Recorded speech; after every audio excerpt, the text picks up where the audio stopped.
Hello दोस्तों, स्वागत है आपका आज के इस न्यू वीडियो में। दोस्तों, आज हम बहुत ही इंटरेस्टिंग चैप्टर देखने वाले हैं, जो आधुनिकीकरण के रास्ते जो चैप्टर है अपना, यानी कि जो आधुनिक मॉडर्न जो ज़माना है, तो उससे ही संबंधित ये चैप्टर है। तो आप इस चैप्टर को ध्यान से देखिए, बड़ा ही इंटरेस्टिंग है। यदि आप हिस्ट्री सब्जेक्ट में यदि आपको रुचि हो तो आप बिल्कुल इसे ध्यान से देखिए, आपको पूरा का पूरा समझ में आ जाएगा।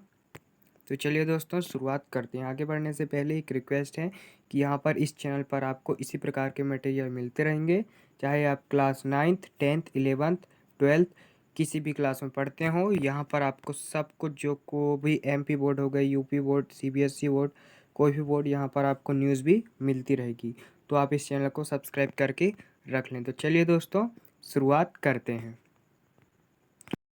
अपना जो चैप्टर है उसका नाम क्या है? आधुनिकीकरण के रास्ते। यानी कि जो आधुनिक हो रहा था, जो आधुनिक दुनिया बन रही थी, उसके कौन कौन से रास्ते थे कि वो रास्ते पे चल कर वो आधुनिक दुनिया बनी। तो पहला पॉइंट आएगा दोस्तों अपना, आप ध्यान में रखना, एग्ज़ाम में भी कई बार ये पॉइंट पूछे जाते हैं। इन पॉइंटों को आप एक कॉपी बनाइए और उसमें नोट कीजिए। ये पॉइंट आपके कंपटीशन एग्जाम में पूछे जाएंगे, और जो यूपीएससी का जो हिस्ट्री वाला जो रहता है, तो उसमें भी कभी कभी पूछे जा सकते हैं ये क्वेश्चन दोस्तों। तो आप इन्हें ध्यान में रखिए और एक कॉपी में नोट भी करते जाइए। तो पहला प्रश्न है, 1949 में, पॉइंट है दोस्तों, 1949 में चीनी साम्यवादी पार्टी ने गृह युद्ध में जीत हासिल की। क्या हुआ था दोस्तों? 1949, ना कि नहीं, जब आज़ाद हुआ था, कब? 1947 में। तो उसके जस्ट 2 साल बाद, कब? 1949 में चीनी साम्यवादी पार्टी ने गृह युद्ध हुआ था। गृह युद्ध मतलब अपने घर का युद्ध समझ लो। जो अपना इंडिया है, तो उसी के अंदर युद्ध होता है, तो उसे हम गृह युद्ध कहेंगे। ये किसी भी देश में हो सकता है दोस्तों, इंडिया बस में नहीं हो सकता। तो ये कहाँ हुआ था? चीन में हुआ था दोस्तों गृह युद्ध। तो उसमें उनने जीत हासिल की थी, है ना कि नहीं। फिर आगे क्या हुआ? इस वजह से अर्थव्यवस्था में व्यापक सुधार किए गए। अब गृह युद्ध के बाद जीत हासिल तो हो गई, किसने? साम्यवादी पार्टी ने जीत हासिल की, बट उसे इसी वजह से अर्थव्यवस्था में व्यापक सुधार किए गए, है ना कि नहीं। फिर आगे क्या हुआ? दूसरा पॉइंट है अपना, प्राचीन चीन का महानतम इतिहासकार सिमा चियन। आप ध्यान में रखना दोस्तों, एक नंबर में भी पूछा जा सकता है आपसे। जो प्राचीन चीन है, जो पुराना चीन है, तो उसका महानतम इतिहासकार कौन था? सिमा चियन था। कौन था? सिमा चियन। तीसरा पॉइंट है अपना, मेजी सरकार के शुरुआती अधिनियम। कौन कौन से अधिनियम थे? तो जो मेजी सरकार की पुनर्स्थापना हुई थी 1869 में, सॉरी दोस्तों, मेजी सरकार की पुनर्स्थापना हुई थी 1868 में। तो उन्होंने 1869 में एक अधिनियम लाया, यानी कि एक एक्ट लाया। उसके तहत उन्होंने एक ब्यूरो की स्थापना की गई, जिसका काम था अभिलेखों को इकट्ठा करना। अब अभिलेख का मतलब होता है, जो पुराने रहते हैं ना, किताबें वगैरह, कोई अभिलेख, तो उनको इकट्ठे करना, अभिलेख को इकट्ठा करते थे। तो ये मेजी सरकार ने किया था दोस्तों, ये अधिनियम लाया था। ये एक ब्यूरो की स्थापना की थी उसने, किसने? मेजी सरकार ने। अब नाइतो कोनान दोस्तों, ये आपके एग्जाम में कई बार पूछा जा चुका है, और ये हर बार पूछा ही जाता है, आप इसको बिल्कुल ध्यान में रखना।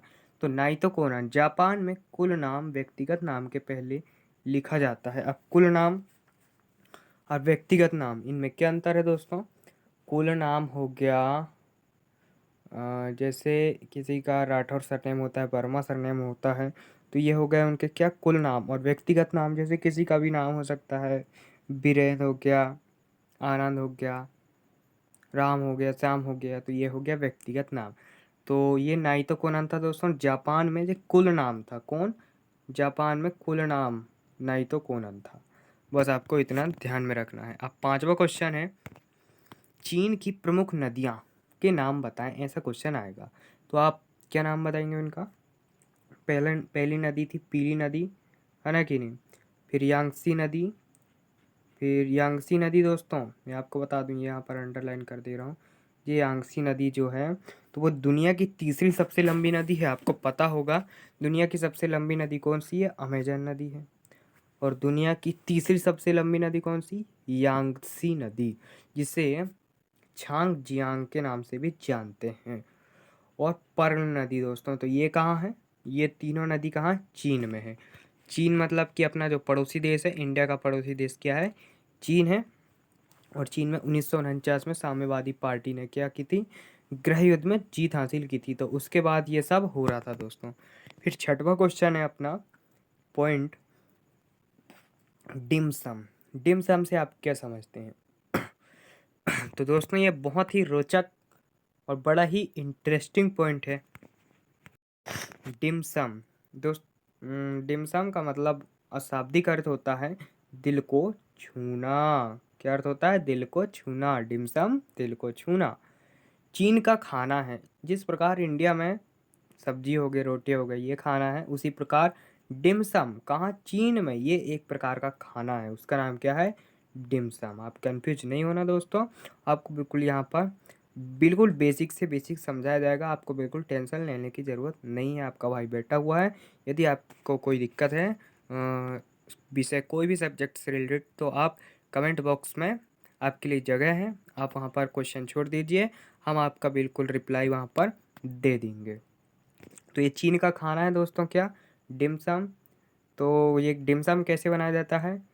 आटे को गूंथा जाता है, फिर उसमें आटे में क्या भरा जाता है? सब्जी और कुछ भी भर सकते हैं, तो सब्जी आदि भरी जाती है और फिर इसको उबाल कर बनाए गए व्यंजन जैसा है ये डिमसम। तो आपसे डिमसम भी पूछा जा सकता है, आप इसे कुछ पॉइंट में कर कर आएंगे तो थोड़ा अच्छा रहेगा।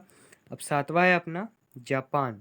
जापान एक द्वीप श्रृंखला है। आपने देखा होगा मैप में, जैसे ये हो गया वर्ल्ड का मैप, तो इधर वो अकेला ही मतलब कि द्वीप श्रृंखला है, मतलब जिसके चारों ओर क्या है? समुद्र हो, उसे द्वीप श्रृंखला कहते हैं। तो ये जापान हो गया ये, और ये हो गया क्या? समुद्र। तो यहाँ पर है जापान।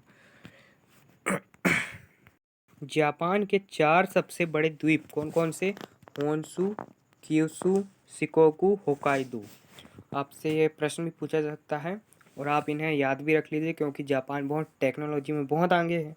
तो उसके 4 सबसे बड़े द्वीप कौन से हैं? होन्शु हो गया, क्यूशु हो गया, शिकोकु हो गया और होकाइडो। तो ये हैं।